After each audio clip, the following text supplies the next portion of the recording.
Сәлем достар, баршаңызға бүгін сіздермен адам организмін жасартатын эликсирмен таныстырамын. Оған 350 грамм чеснокты осылайынша жақсылап жуып майдалап алдым.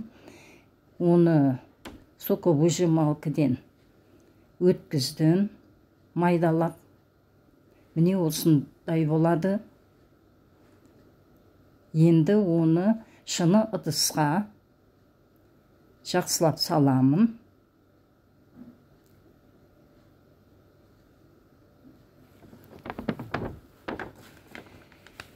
Бұл эликсирді ЮНЕСКО-ның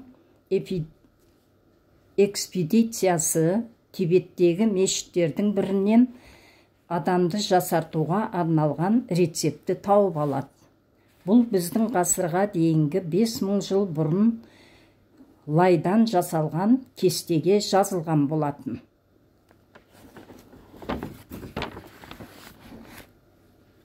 Енді 96 градустағы спиртті үстіне құямыз. Осы чеснок, майдаланған чесногымыз батып тұру керек, бетінен болу керек.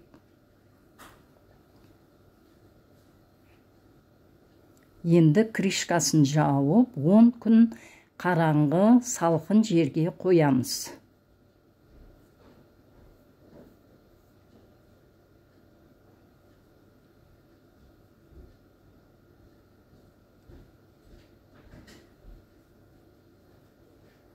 Міне бүгін 10 күн болды. Енді крышкамызды ашып, оны сүзгіштен өткіземіз. Соғын алуымыз керек.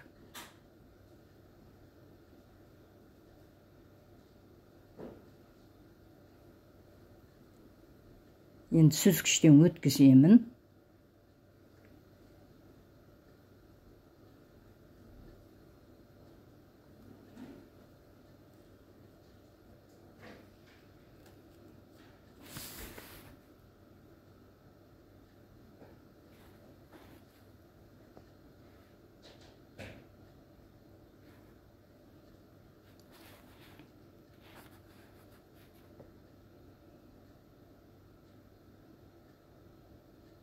Не осылайынша қасықпен езіп аламын.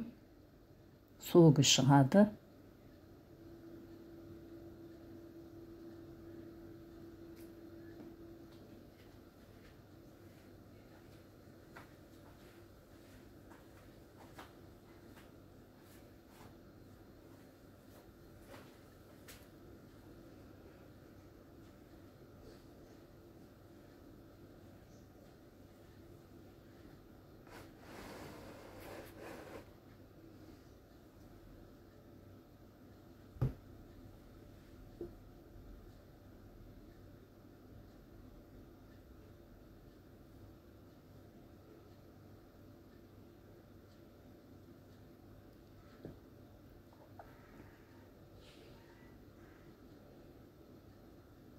Міне сұйықтығымыз дайын болды. Енді тағы да 3 күн осылайынша қойып қоямыз қараңғы салқын жерге.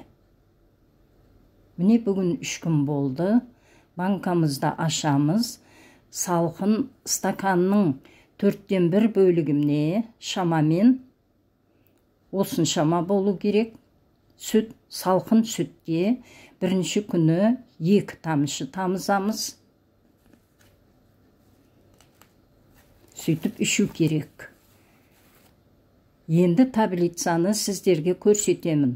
Сол таблица бойынша 25 күнге дейін ішіп отыру керек. Бірінші күні 2 тамшы, екінші күні 4 тамшы, үшінші күні 7 тамшы, төртінші күні 10 тамшы, бесінші күні 13 тамшы, 6-шы күні 15 тамшы. Міне осылайынша таблица бойынша 25 күн бойы ішіп отыру керек. Бұл дәрі ағзадағы шлактардан тазалайды. Бұл эликсирді дұрыс пайдаланып отыру керек. Енді ол емді 5 жылдан кейін тағы да қайталау керек. Егер де видеомыз Егер де видеом сіздерге ұнаған болса, лайк басып, подписация етіп, комментарий жазуды ұмытпаңыздар. Сіздерге ем болсын.